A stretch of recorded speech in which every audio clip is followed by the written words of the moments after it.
On this week's show, how to secure a no money down lease option agreement. In the news, we look into the new tenant fee ban. And we're going to be answering all your property related questions.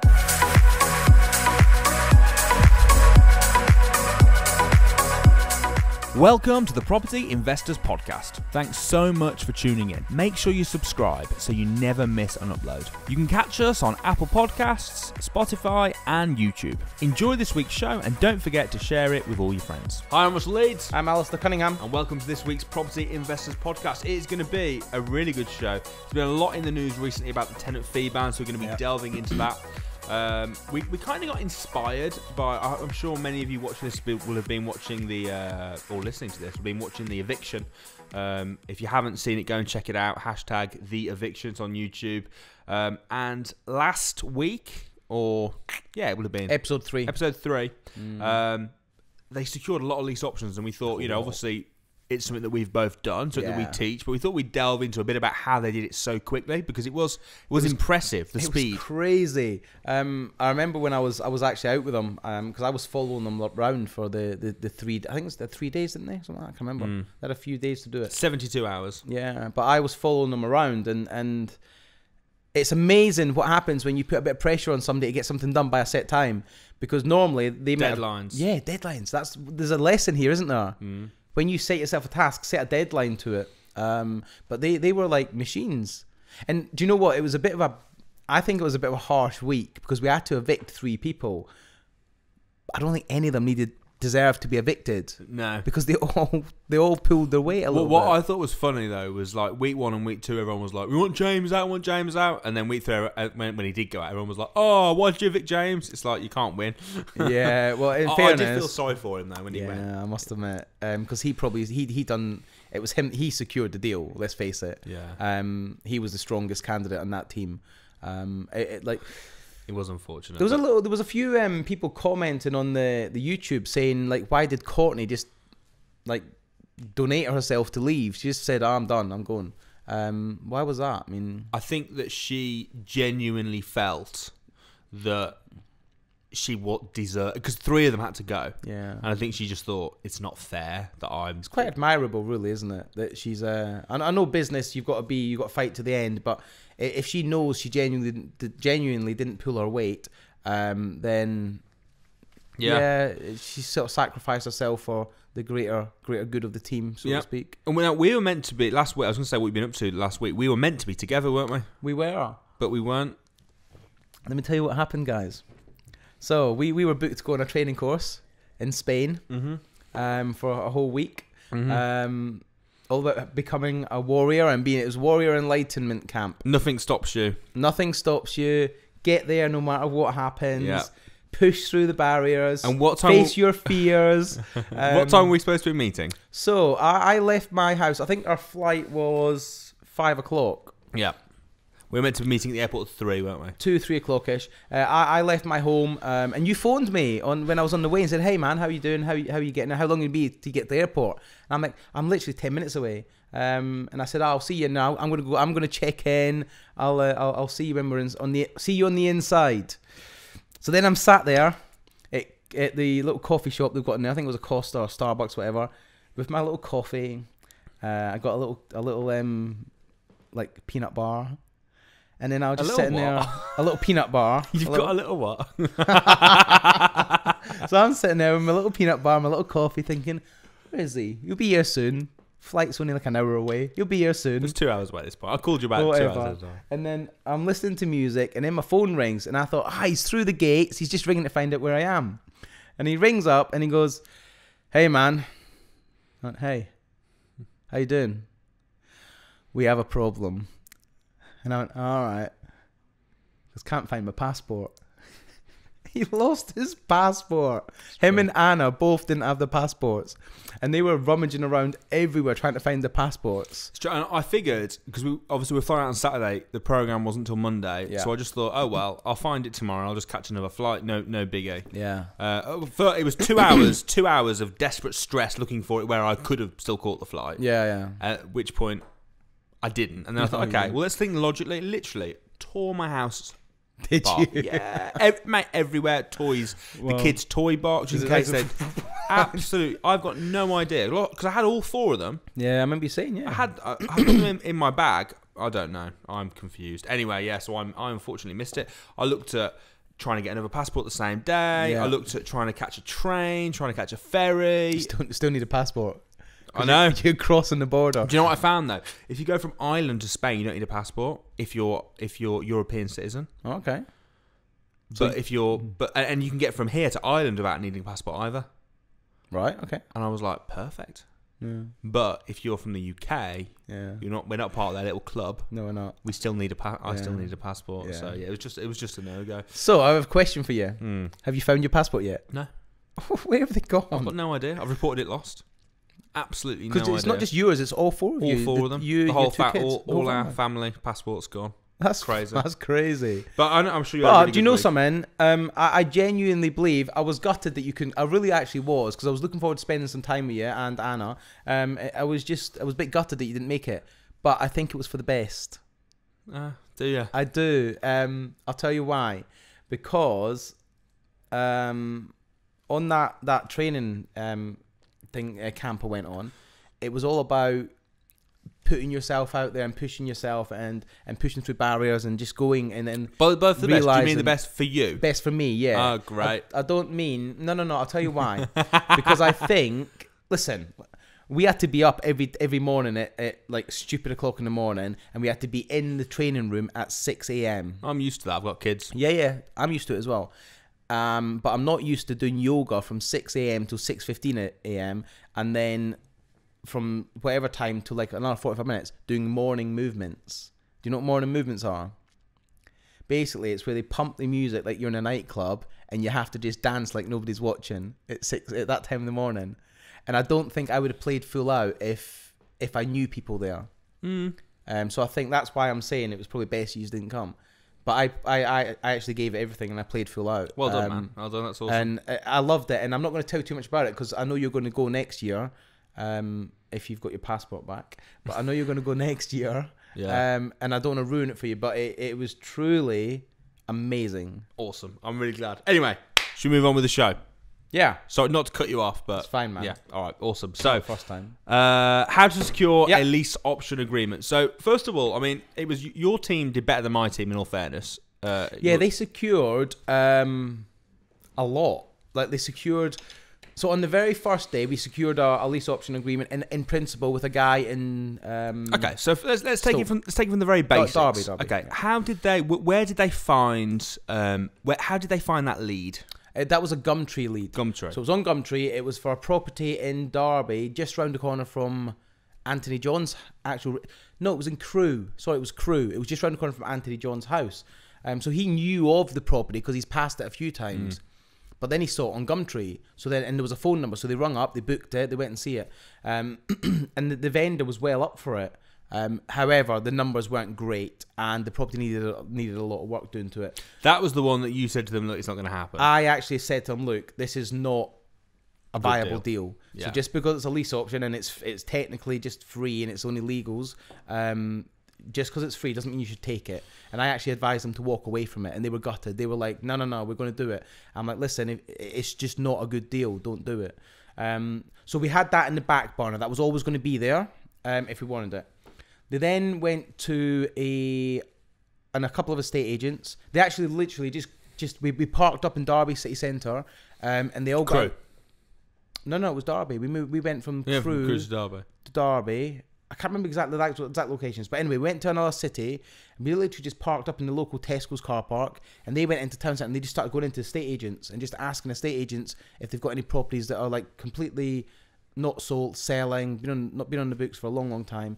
They didn't get anywhere with that, to be honest. But then they found a mortgage broker, but it's a special mortgage broker. It's not like a high street lender.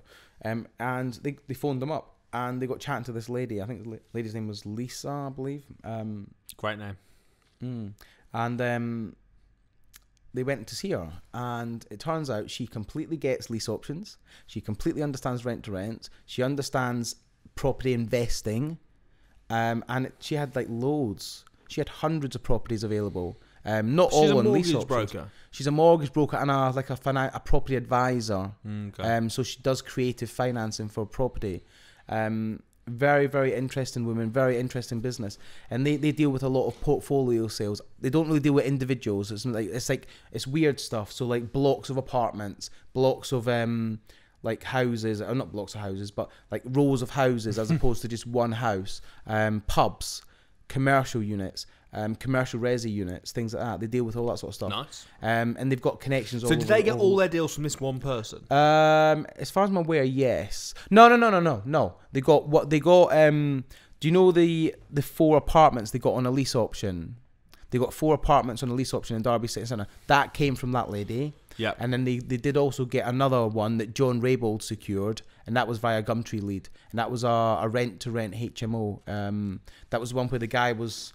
They were renting out for like 50 quid a week per room. Ah, yes. And they managed to negotiate that as well. But the the connections they made that day were phenomenal. And the thing is... So what advice then, bearing that in mind, what advice would you give to a viewer who's watching this who thinks, you know what, I fancy getting myself a lease option? Yeah. What would you block off? I mean, it's interesting, isn't it, when Samuel does, for example, the Financial Freedom Challenge, and he blocks off a couple of weeks or a week or whatever, he just absolutely goes through it. Would you do that if you were at work? Would you go, okay, what I'm going to do, I'm going to book a week off work, and I'm just going to fully immerse myself and throw myself in Gumtree Leads, Rightmove, going and viewing agents, just putting Do you know what I would do? Go on. And I think we should do this at some point in the next year, right? Podcast special. A podcast. I think we should do a podcast special, right?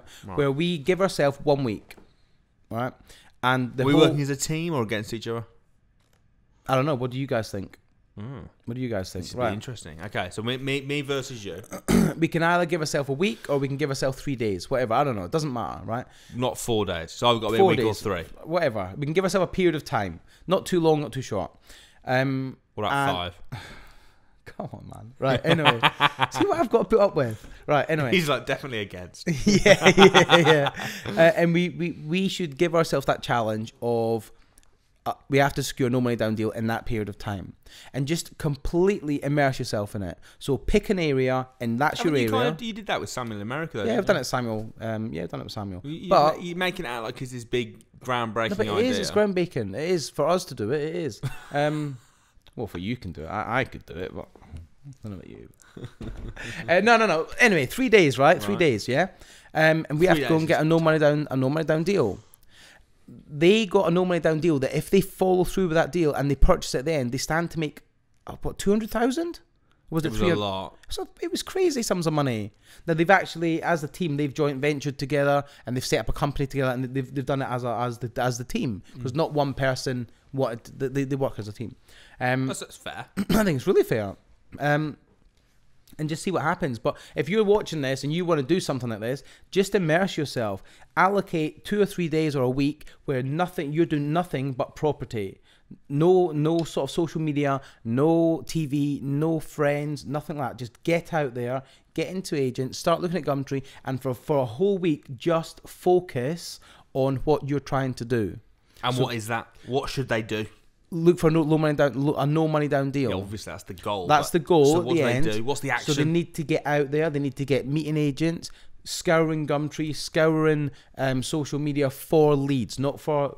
Forget social media for fun, for leads. It was interesting as well. Get to networking events. Like this team went to a networking event every night. And Samuel, I think, teaches lease options really, really well at the crash course. And he teaches the script, how to say it, what to say, all that sort of stuff. Well, I've secured several by following using that script. Yeah. Interesting seeing Ricky, because he very much tried to follow.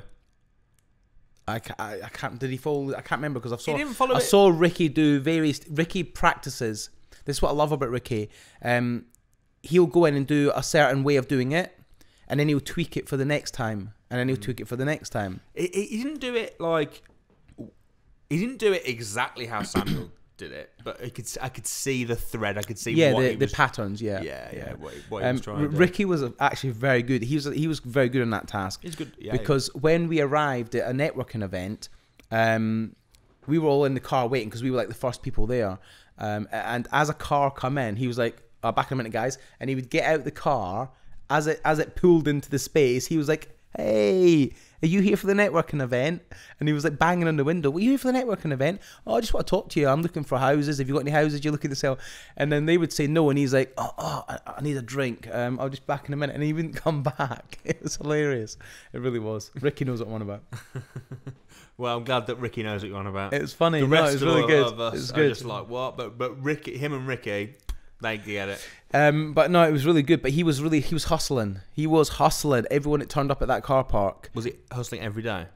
Yes, they all were. Not just Ricky, they all were. Anthony was, John was, Hannah and Ricky. John raised £2,000. I know. And like that. So don't tell me you can't raise money. So what are the steps then? Let's break it down. Right. Step 1. Go. So Step 1, set some time aside. Yeah. Step 1, go to the crash course, learn the scripts. Yeah. Yeah. Learn how it all works. Step 1, get educated. Go to the crash course. It's free. You don't have to pay anything. It's free. Your time, and that's it. Okay? Step Get to the 2. Crash course. Step 2, book a defined period of time to get out there and start meeting people. Yeah. Step 3, turn off all your social media for fun. Forget fun for this week. You're there to work, okay? So no TV, no socializing, just fun, and only socialize if it's for business. Just fun. No fun. Only You did socialize. say just fun, didn't I? Only socialize if it's just for business. Okay, for just that week. Just This is what it's like working with this guy. Commit. Okay. No fun. No, you can have fun, but commit for that 1 week. You will not regret it. You can have fun, but it's controlled fun. Controlled fun. Yeah. Right. Step 4. Yeah. Get out there every single day and get out there in your area. Be walking the streets. Would you say Gumtree and Gumtree, Open Rent, Spare Room, all these places. Brokers, any mortgage brokers that do creative finance in that area. Smaller estate agents? Yeah. There's no point. But I personally wouldn't phone them. No, go in. Because I'll tell you why. Because they get phone calls day in, day out from people that are looking for deals. Make the effort, dress smartly, go in and actually see if you can sit down with them for 5 minutes, 10 minutes. What? Just you went. Yeah, I was just looking at what you were wearing. Yeah, because you went dressed smartly. Right. So just get in there and actually sit in front of people. People relate to people. If you phone them up, you're just another person on the end of a phone. Get in there and get meeting people. Walk the streets. Go and see houses. Get inside property. And even if it's a property that's on Rightmove, I secured a lease option from a property that was advertised for sale on Rightmove. So don't tell me it can't be done, because I've done it. Can't be done. It can be done. It can be done. You might not be able to do it, but I can. So just get out there, get meeting people, network like crazy, get to a networking event. Yeah. Everywhere. Listen. And what do you do at the networking event? What are you trying to find? Right. So when you go to most networking events, you get offered the opportunity to do a 20-second pitch. So to stand up, introduce yourself, tell people why you're there. Always do that. And then when you're there, at every break, don't be sat down with your arms crossed thinking this is boring. Get up there, get talking to people. Could you give us an example of a 20-second pitch? I think that would be. I think the viewers would like to hear. All right, so can I time you? Yeah. It's less than 20 seconds. But when I go to a networking event and let's say I'm looking for investors for my sourcing business. No, you're not. You're looking for a lease option agreement. Okay. This is my 20-second lease option pitch. We might have to cut this and do this again because I might mess it up. You're not going to get this perfect, right? So practice it. Okay. I know I've seriously put you on the spot. It's fine. It doesn't matter. I don't mind that. I love being on the spot. I'm a warrior, man. Right. Like, listen, but you might not get this right first time. And if you mess it up, so what? But practice before you go. Right, so let's pretend I'm like the hosting it. Okay, so does anyone else want to give a 20-second pitch? 20-second elevator pitch. No? Okay. I'll go. Oh, you there in the checky shirt? Yep, okay. That's my name. Are you ready? So I would stand up. I'm not going to stand up because I'll be away from the mic. Okay. Clear my throat. Go ahead, Alistair, with a D. How do you know my name's Alistair? I've not introduced myself. I saw you on this brilliant podcast. You're the sidekick to that Russell Leeds guy. Is that Right, listen. This would be my 20-second pitch. Go. If I'm at an event. I would stand up and say, "Hi, my name's Alistair Cunningham. I am looking for investment properties using creative strategies. So if you're looking to offload a property that may be in negative equity, please come and see me in the break. I would love to help you." 14 seconds. Pretty good, yeah? Pretty good. And that was just off the cuff. And I didn't stutter. I didn't get my words wrong. And that's the first time I've ever done that pitch. My normal pitch when I go to networking events is, hey, my name's Alistair Cunningham. I own a company called Better Source Limited. I match up tired landlords and investors. If you're looking to offload a property, please come see me in a break. That's how I get investors on my database, guys. And you heard it here first. 7 seconds. Yeah. Doesn't have to be long. Do you know what these 20-second pitches should be? 20 seconds. No, they shouldn't be 20 seconds, but it's a maximum 20 seconds. My point being... So would you say that 20 seconds is long enough? I think it's long enough, and I think it's also a little bit too long. You think it's too long? I'll tell you why. If you lasted 7 seconds, if you lasted 7 seconds, is that acceptable? One pop wonder. One pump wonder. So it's... We need to cut that, man. No, it's acceptable. Like, listen, it's dreadful, but it's always good. Listen, right. 7 seconds of magic. The time doesn't matter. It's the quality is what you're trying to say. Me. It's good for you. Okay. Go on. Do you know, I feel I've gone a bit of a shade of red here. Anyway, listen. Better than shade of grey. Listen, your pitch should be direct to the point. Nobody gives a rip about your life story. They don't care, okay? So don't stand up and preach to them and tell them about your life story. They don't care, mate. All they want to know is how you can help them. I say this to everybody I teach about how to network and how to find investors. Do not try and sell when you do your 20-second pitch, because every other person at that networking event, they're trying to sell something. You need to come from a position of, I'm trying to help you. So make it short, snappy, direct, and to the point. Don't waffle, don't go on, and don't talk rubbish. Bit like I've done for the last 20 minutes. But direct, to the point, and I want to come and help them. You said, like, you were like, don't waffle, don't go on, and you didn't have another one. Yeah, I was going to say don't waffle again. Right, but don't waffle, don't go on, and don't say stuff for the sake of saying it. Exactly. That's it. Right, guys, listen, direct and to the point. Because do you know what? If it's a good sort of 7 or 8 second pitch, that's better than a shit 20-second pitch. Is it not? Oh, yeah. Yes. Yeah, it is. Let me hear your 20-second pitch. Sorry. Go on. Come on, go. What am I pitching? That you're trying to find people to help them with lease options. Okay. Hi, my name is Russell. I'm a property investor, and I'm looking to help investors who've got properties that they're trying to offload. So if you've got a property that's not working for you that you want to get rid of, please come and see me in the break. Mine was better. But yeah, that was fairly all right, I suppose. Again, off the cuff, but that's good, man. What I'd say. Listen, it's got to be your pitch. Make it personal, but don't waffle. You heard it here first. The greatest irony is us saying not to waffle. Well, we're talking about lease options. If we got time, and I can perhaps tell you about how I secured one of my lease options. Mate, tell us. Go ahead. Right. We would love to hear it. Good. Right. Okay. So one of my lease options, property was on Rightmove. I cannot remember the exact figures, so I'm not going to talk about the figures because it was like a year and a half ago, and I just can't remember them. Property was on Rightmove for around about 90,000. I think it was £96,000. I actually secured that property for an investor because it would make a great 4-bed HMO. And we put an offer in. I think it was 91,000 we offered on it, and it got accepted. Pause for dramatic effect. It was pause so I could remember. Right, anyway, our offer got accepted. I then sold that to an investor as a package deal. Happy days, property's going through. I got a text message from the investor about 4 weeks later saying that the vendors have had to pull out of the deal. Now, the reason the vendors had to pull out of the deal was because they were in negative equity. And the mortgage company wouldn't allow them to sell the house unless they could pay the balance off. Yep. But they weren't in a position to pay the balance off the mortgage even after it completed. They would have needed about £12,000. They didn't have that money. So they had to pull out the deal.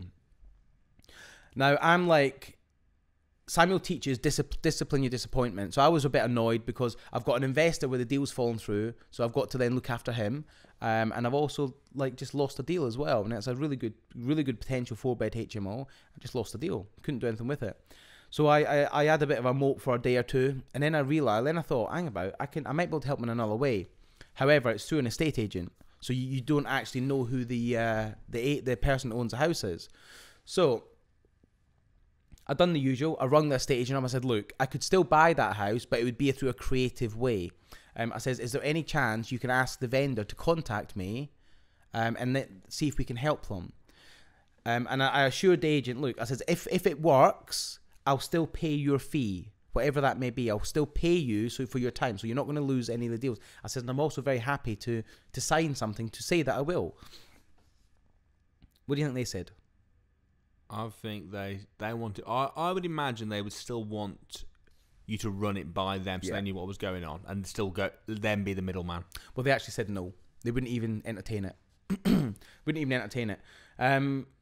So I tried to convince them again. I said, look, I'll even pay your fee now if you can hold. I said, I'll pay your fee now, but you have to put that into like an escrow account or a holding account, and then if it doesn't work, you give me it back. And they still wouldn't go for it. Which I found bizarre. Yeah, it's bizarre. So I was being very open and honest with them at all times. Didn't happen. So then I started looking around trying to find that same property because I knew they'd rented it out previously as a single let. So I started looking around the internet trying to find it in archived web pages, because if you look on the internet you can look at archived pages.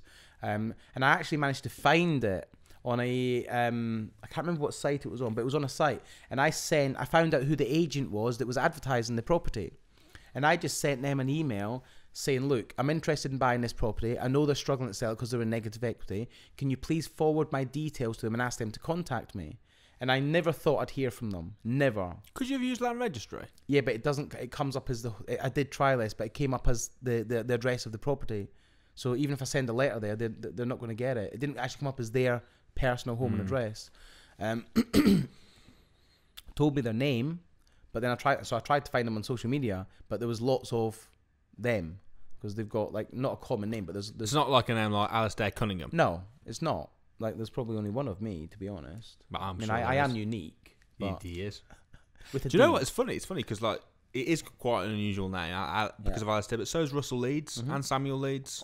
There's not many. Yeah. So anyway, especially your middle name. Do you know his middle name? I didn't realise this till the other day.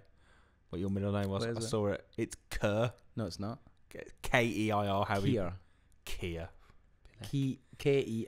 Keir. That's what I know. I pronounce that as Kerr. Alistair Kerr Cunningham. No, it's Alistair Keir Cunningham. Keir. It's very Scottish. Anyway, we're drifting off point. Do you know when I said about a 20-second pitch about not waffling? Keir. Right. Can you believe listen. You heard it here Come first. on. We need to put that in the description. We also reveal Alistair's crazy middle name. Right. In this show. Let's go. So I found this estate agent. I asked them to get the vendors to contact me, and I honestly never thought I'd hear from them. And about a month went by, and I got a random email from somebody saying, "Hi, I've been giving you details by this company. I own this property. I'd be happy to discuss with you if you're still looking to buy the property."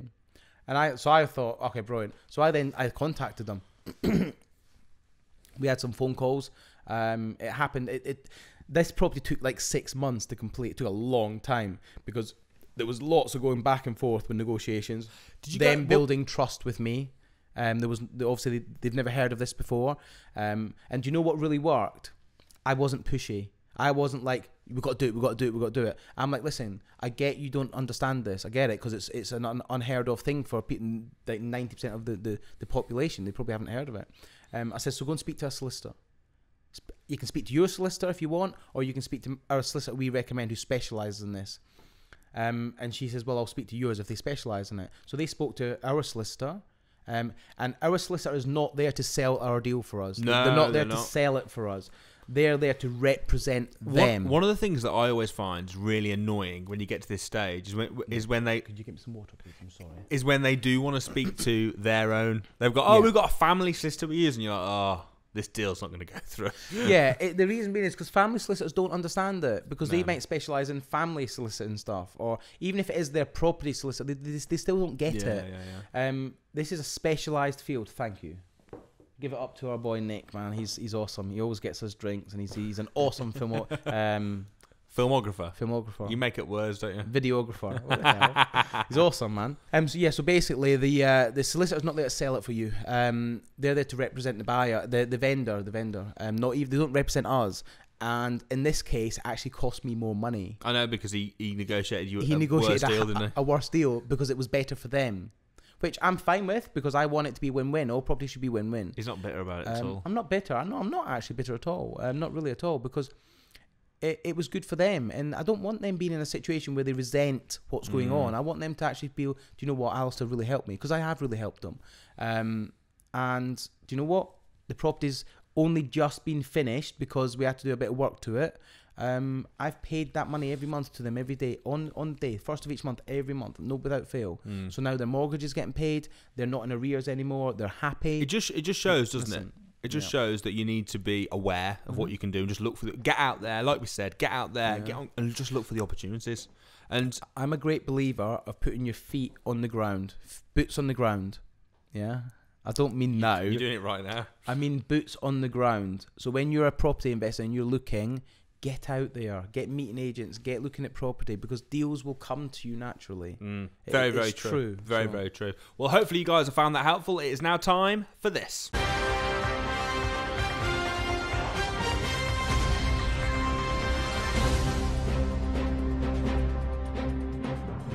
So it's time for our In the News section. And in the news this week, we're going to be talking about the new the tenant fee ban.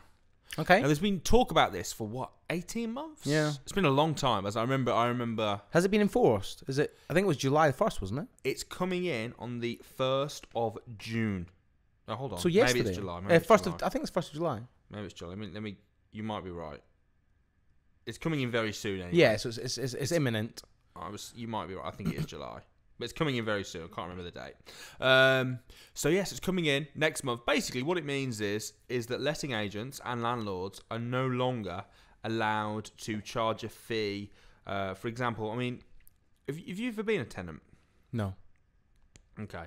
So you know when you're a tenant, so tenancy setup fees, viewing fees, credit checks, inventory fees, checkout fees, fees for cleaning. Yeah. None of that stuff you're not allowed to charge. What? I knew it was coming, but I didn't know it was that deep. So, like, fees for cleaning. So you're not allowed to charge if a tenant leaves the house in a dump. You're not allowed to charge them for the cleaning. Nope. That's ridiculous. You can charge them, obviously, things like rent. Rent is on the list. You're allowed to charge them rent.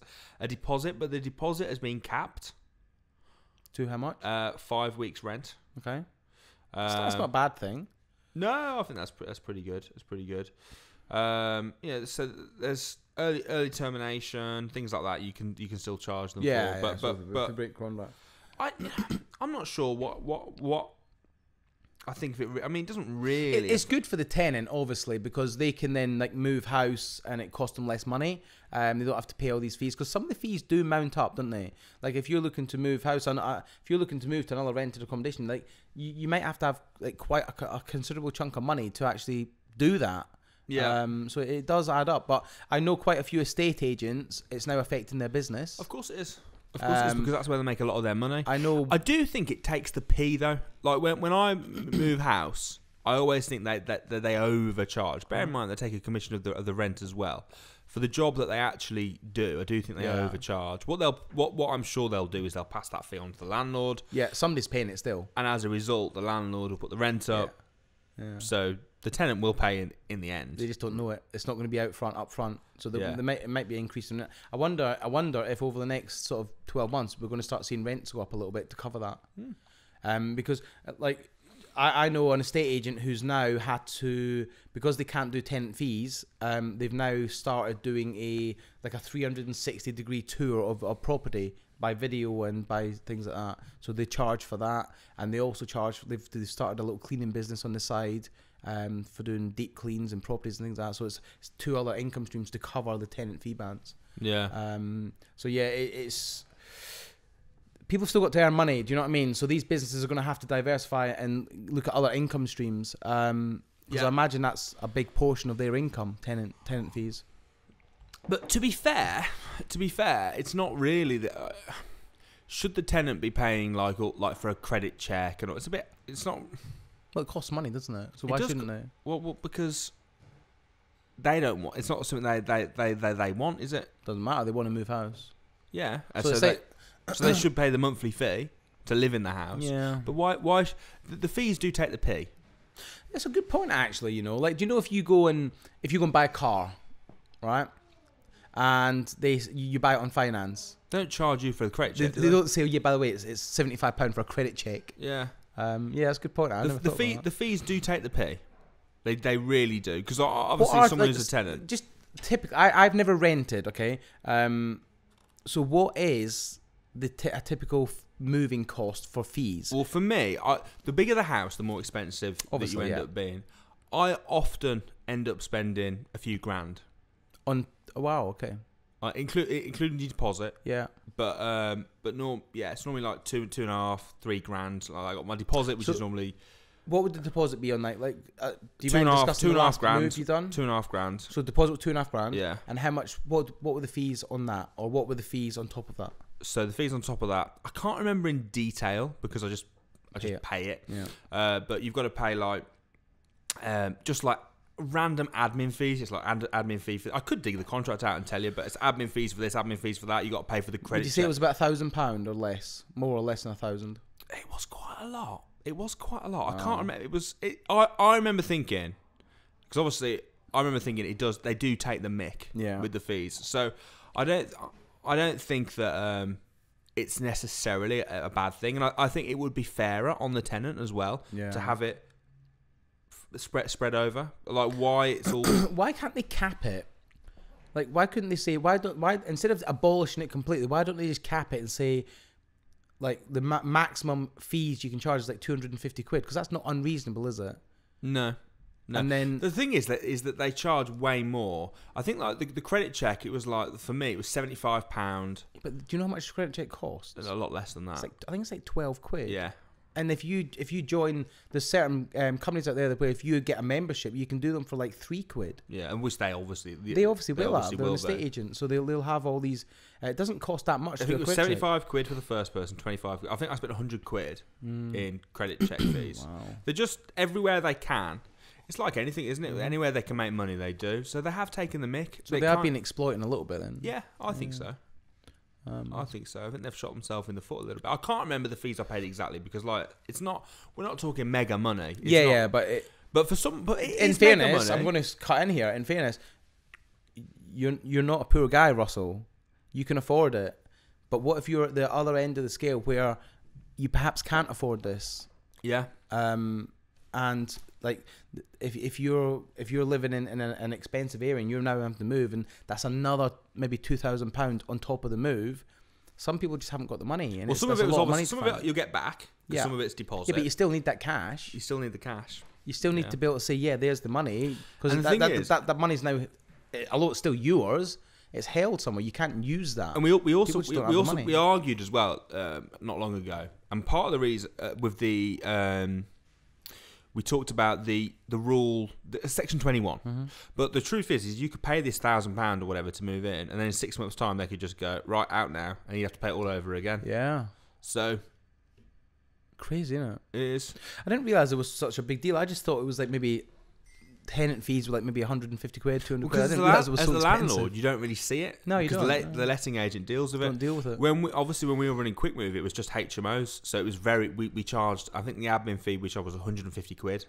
And that's a good point. So like, do you know like my HMO properties, they charge, but they charge me this. They don't charge a tenant. Mate, they'll charge both. Do they really? Yeah. So like, I don't get involved with that side of things. I have a management company and they deal with it. We used to charge 250 quid to the landlord for finders, like a tenant finder's fee, and 150 quid to the tenant for an admin fee. Wow. Okay. Yeah.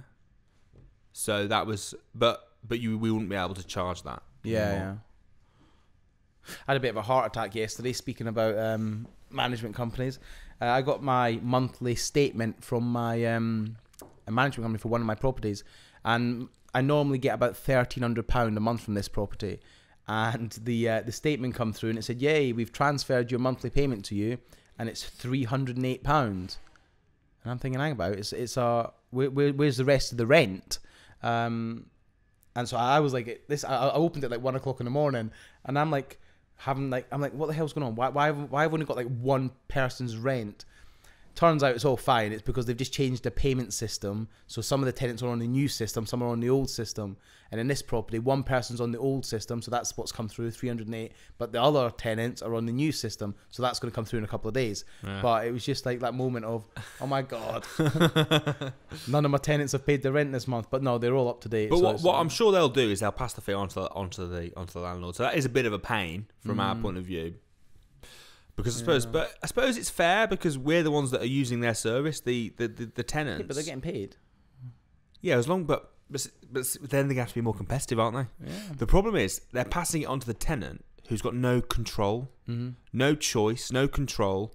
And what they're doing is they're making it cheap for the landlord to get the landlords in, and then they're putting the fee on. And if the tenant wants the house, they've got no choice. I never felt like I had a choice. I didn't even look at it. It was just like, well, if I want that house, which I do, it's just a cost I've got to pay. But it is taking the pee. I actually think this would be an unpopular view for a landlord, but I actually think, as someone that's sitting on both sides of the fence, which I think is another massive benefit of being a tenant as well, by the way, is that you can look at it from both sides. I actually think that it is fair. Maybe not to abolish it completely. Maybe they should pay the actual cost. Yeah. But I think that even if it was 250, even if you just said, look, tenant fees are 250 quid and cap it across the country, I don't know. I'm not a estate agent or a letting agent. I wouldn't know. I think that's not unreasonable, is it? No, it's not unreasonable. Not unreasonable, but interesting. There you go. So that's the news anyway. Yeah. Right, it's now time for this.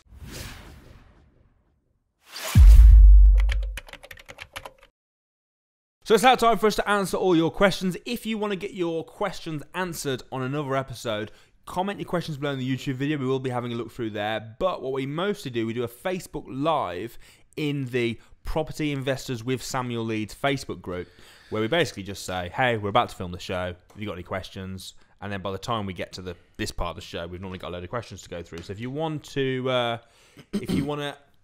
get on the show, in your name on the show and your question answered, check out that group and look for us out on there. So who has? So we have we've got quite a few questions today. We're going to answer Mike L's question first.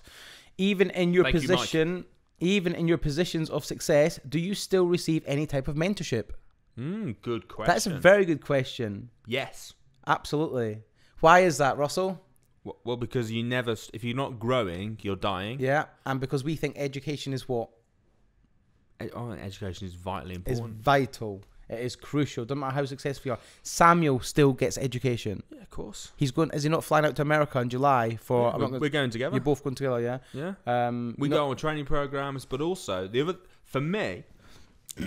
Intro. Here you go. I'm gonna get me freaking started now. Go on. So, I was mentioning this actually because to Nick this morning. Famous saying, it's true as well. 5 people that you hang around with. Yeah. Are what? I can't remember that exact saying, but roughly. Give the point. The result of your success, basically. Yeah. You become the 5 people. 6. So if you hang around with 5 positive people, you're the 6. Yeah. If you hang around with 5 knobheads, you're the 6. Yeah. Which of the 5 knobheads you hang around with? 1. Here's my point. Right nowadays, we live in a world where you can connect with people. You don't have to necessarily physically hang out with them. No. So, for example, Samuel does a YouTube video every single day. Yeah. If you watch that and immerse yourself in that, you're basically hanging out with Samuel. And positive people. Yeah, he becomes one of the people that you hang out with. If you read positive books by authors, you're hanging out with those authors, kind of. Not like physically, but that's what you're immersing yourself in. So for me, I mean, I'm continually reading books, mindset books, property books, business books. I'm continually going on courses. So I don't have like a particular mentor per se. I don't have someone who I see. Well, let's just take last year. You went on lots of training courses last year. Did you not? You went to Germany. You went to India. You went Germany twice, actually, didn't you? I went to Germany twice. Went to India. I'm going this year. I'm going to America. I'm going to course in America. You were supposed to be in Spain. I was supposed to be in Spain, but I'm on about. I like to go on something. I want to go on a Joe Dispenza one's coming up soon. I want to go on that. I like to go on stuff every couple of months. Every 3 or 4 months, yeah. Yeah. So like for myself, I'm always educating. We're actually going away. So we're leaving tonight to go and film the podcast live tomorrow in London, and then we're at an event for 2 days in London. Yeah. I was in Spain last week. In August, I'm going to Germany to do what you done last year. Yeah. Then I'm going to India in December. You don't have to travel around the world to do this, but yeah, it's nice. It is nice. It puts yourself in the environment though. So yeah, always. And I've got lots of people that I look up to in different areas. One other little thing I'll say, right? So I've just come back from Spain, and I met lots of really nice people there, and we've all set up a WhatsApp group together. And even that is helpful because it's full of positivity, and it's people pushing you on and being nice to you. I've got just same, mate. Same. From exactly. Not from that one, because I haven't been on that one, but same stuff. WhatsApp groups. You lost your passport. Yeah, no, we know he lost his passport. Did you know that? Great question. Right, next one. Yes, for sure. Okay, this is from Leonora Fletcher. I'd like to know what the course of action is with a tenant that suddenly goes into long-term care, into prison, or gets sectioned, or unlikely to return to the property. What can you then do about non-payment if there's, say, 4 or 5 months left to run the tenancy? Can you cancel a tenancy, or do you just have to keep it and live? Well, we actually had that. So we had a tenant who was saying it was one of our HMOs, and he went to prison. Okay. So we just cancelled his tenancy and filled his room. Yeah, I was going to say, you, as long as you don't throw his possessions out, there'll be a clause in the contract that says that if something there should be a clause in the contract somewhere that says if they go into the prison or sectioned or whatever and they're not there and they can't pay the rent, then there's a way out of it. Yeah. Your letting agent will be able to advise you on that. We don't get exact legal route, but basically we just cancel his contract. Yeah. And because he wasn't there. Yeah. And because we didn't know where he'd gone at first. Yeah. He just disappeared. The police told us. So yeah. Bizarre. Okay. So yes, you can. Okay. Zach Louty. How do you say that? Ooh. That is a Lyautuy. Lighty. Yep. Zach. Just moved to the UK. I've settled in Luton. Coming with no money to financially free to FF challenge myself. To financially free challenge myself. Ah, nice. How do you start in property? The first thing you need to do, Zach, get yourself booked on the Property Investors Crash Course. It is that simple. I think that's where it starts, especially if you're doing it with little money. So Nick will put a link to this somewhere on this video. Is that possible, Nick? Thank you very much. Get yourself booked on. There's a couple of spaces, I believe. June and July. We've just released a date in just have a look on the site, you'll see. I'm not sure XL next month, 28th, 29th. There's some dates available there. Cool. Get yourself along to there. We'll see you there. Serenus. Last one, this one. Ruzgiz. Last one. I hope I've got that right, Serenus. Apologies if not. What would you suggest as the best strategy and setup for investing in property in the UK from abroad, not residing in the UK? How to get prepared? What launch pad would work best? I have 30 to £40,000 for beginning, but best of all, want to learn with no money. Interestingly, we actually spoke about this. We did. We had a lot of at the last crash course. We had a lot of international people, so we kind of put on a bonus. We just decided. Let's just do an hour at the end of it, just for those guys to talk a bit about that. Mm-hmm. It very much depends on your situation. There's kind of two options. So the one option is you do what we talked about earlier in the show. You set aside a couple of weeks. You come over here. You smash it kind of out the park. Yeah. But at the same time, you're going to want to make contacts with people like solicitors and accountants, mortgage brokers, people like that. And you try and get it all set up in a short time, go back and then let them do the work for you. Or the other alternative is that you use a deal sourcer. So someone like Alistair, for example, runs Better Sourced. They will find the deal for you, but they'll also give you the power team. They'll give you the builders if it needs work. They'll give you the solicitor, the mortgage broker, even the person to get the money in the country at a very, very low rate. Everything can get set up for you, so you can literally invest here in the UK, get an expert to find the deal for you and facilitate everything. So from your point of view, it's just cash in, let them deal with it. And one of the very popular deals that they tend to look for is the buy, refurbish, refinance strategy. Yeah, very because they've got a lot of money, they want to dump the money in, get all the work done, pull the money out, and just let someone else take care of it for them. So they're the two. An interesting thing that I'll add to that. Go on. If you're an overseas investor, many people will not take you seriously unless your money's here. Because, especially myself, as a deal sourcer, if I get an overseas investor come to me and say, I want to buy a deal in the UK, I'm like, awesome, great, I'll help you. But the first thing we need to know is that your money's in the UK, and you've got like companies set up in the UK. You've got something in the UK. Now, if you watch the YouTube video from a couple of weeks ago with Samuel, I think it was a Thoughtful Thursday. He'd done an interview with a guy called Robert Joseph. Robert Joseph runs a company called Central FX, and he can facilitate getting your money here, and then they can be the point of contact for you as an overseas investor. Where, if, for instance, if I was to find you a deal and sell it to you and pass it on to you, I would contact Robert. He would facilitate everything.